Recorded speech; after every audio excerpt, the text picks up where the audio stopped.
भारत के सामाजिक लोकतंत्र के आधार स्तंभ शाहू जी महाराज के जयंती के उपलक्ष्य में पूरे देश में लोग उनको अभिवादन कर रहे हैं। बड़े धड़ल्ले से उनकी जयंती मना रहे हैं। बाबा साहब डॉक्टर अम्बेडकर की इच्छा थी कि शाहू जी महाराज की जयंती पूरे धड़ल्ले से मनानी चाहिए, क्योंकि वो भारत के सामाजिक लोकतंत्र के आधार स्तंभ रहे हैं।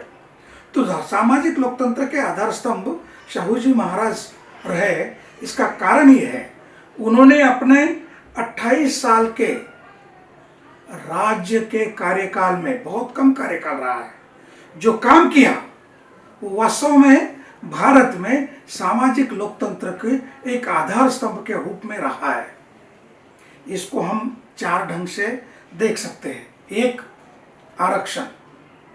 आरक्षण नीति इस देश में जो उच्च जाति समूह की मोनोपोली रही है शासन प्रशासन पे, उस मोनोपोली को समाप्त करने की व्यवस्था है।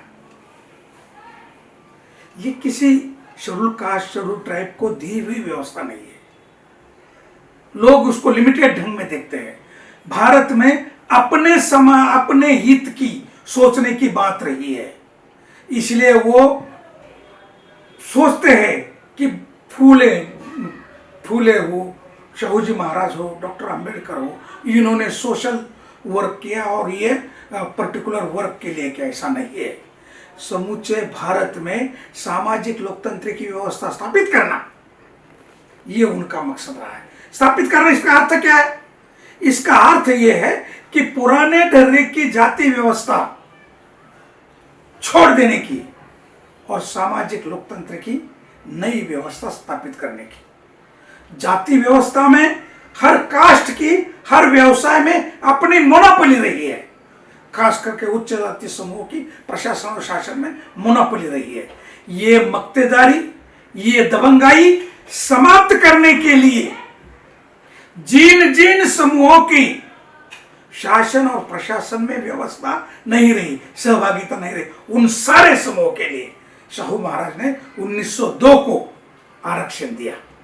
आरक्षण देने के कारण सभी समूहों की सहभागिता प्रशासन में हुई और एक वर्ग की या कुछ वर्ग की मोनोपोली खत्म हुई। तो ये मोनोपोली और दबंगाई खत्म करने का आरक्षण ही हथियार है। और सामाजिक लोकतंत्र यानी कि सहजीवन, क्या है मीनिंग ऑफ सामाजिक लोकतंत्र? समानता, स्वतंत्रता और सहजीवन, जिसका आधार मैत्री भाव हो, ये व्यवस्था को बोलते हैं सामाजिक लोकतंत्र।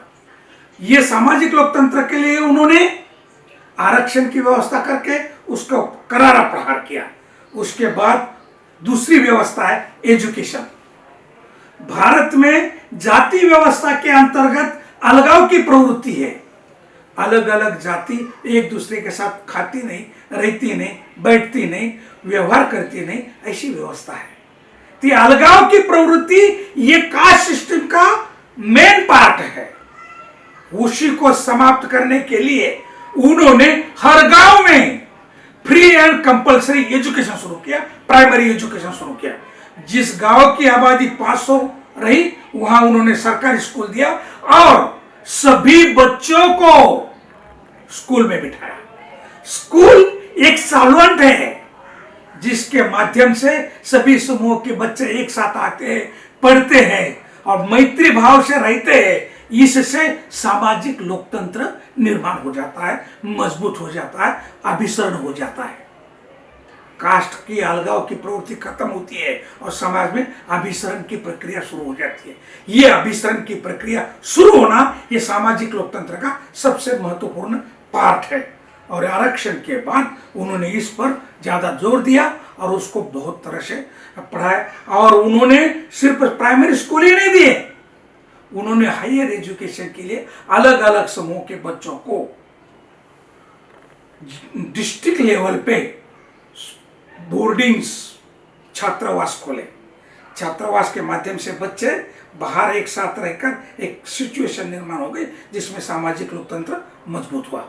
इसके साथ साथ उन्होंने आर्थिक लोकतंत्र पर भी ध्यान दिया। उन्होंने एक कामले नाम के अनटचेबल के व्यक्ति को जब सर्विसेज में प्रॉब्लम आने लगे, तब उन्होंने उनको अपने ही कोल्हापुर में चाय की दुकान खुलवा के दी और खुद वो शाम को उधर चाय पीने के लिए जाते थे। इससे समाज में अभिसरण और भाईचारा और मैत्री भाव मजबूत होने की प्रक्रिया खुद आगे आकर गतिमान की गई।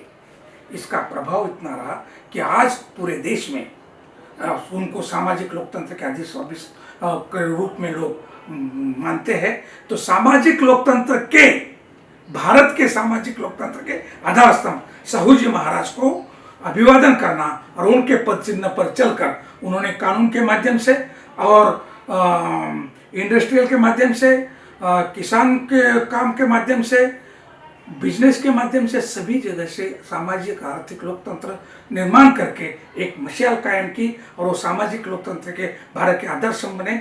धन्यवाद। जय भारत।